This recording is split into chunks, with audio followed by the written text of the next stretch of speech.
Recruitment পলিসির জন্য যে নতুন আইন করা দরকার সেটা করব।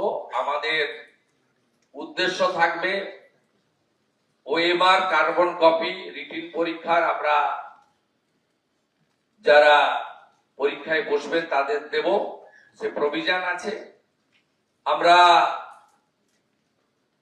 রিটিন এক্সাম, একাডেমিক যে স্কোর এবং সাথে সাথে এখানে পশ্চিমবঙ্গে ওরালে ভাইভাতে ম্যাক্সিমাম নাম্বার রাখা হয়েছে। It's not good. ভাইভাতে মিনিমাম নাম্বার রাখা উচিত। এবং আপনারা আশ্চর্য হয়ে যাবেন, মানে বিদায়ী স্টেট গভর্নমেন্ট ডক্টর বাবা সাহেব আম্বেদকরের সংবিধানকে পর্যন্ত মানেনি। সংবিধানে ক্লিয়ার বলা আছে 100 পয়েন্ট রোস্টার মানতে হবে।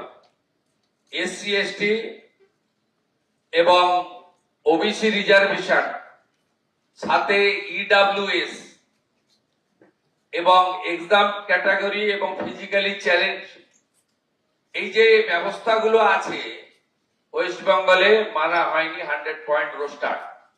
এর ফলে আমাদের SC ST originally OBC approved by the National OBC Commission physically challenged এবং যে 10% EWS অনারেবল প্রাইম মিনিস্টারের সময় লোকসভা এবং রাজ্যসভায় অ্যামেন্ডমেন্ট করে অধিকার দেওয়া হয়েছে, সেটাও ইগনোর করা হয়েছে ওয়েস্ট বেঙ্গলে।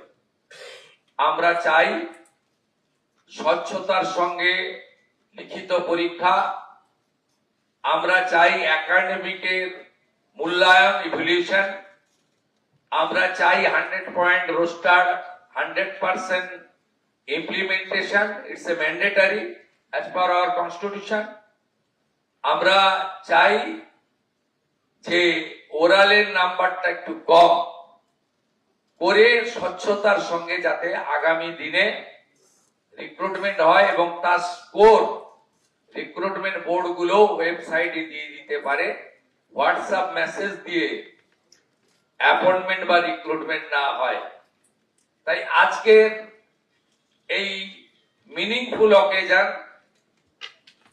ইম্পর্টেন্ট অকেশন, যেখানে more than 50,000 unemployed educated youth will get the opportunity to serve our nation, এই ইম্পর্টেন্ট মঞ্চকে আমি খানিকটা ইউজ করে on behalf of the West Bengal State Government, our vision, our aim, our object, আমি খানিকটা আপনাদেরকে তুলে ধরার চেষ্টা করলাম।